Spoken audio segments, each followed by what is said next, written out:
我想和你無所事事 Day 8，今日嚟到屯門，又係早餐時間啦。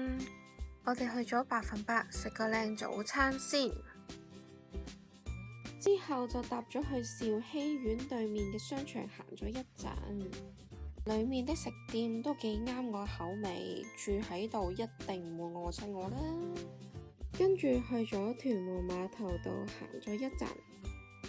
今日天陰陰咁，冇乜太陽，啲海風吹過嚟都會覺得有啲凍。又係時候要返屋企啦。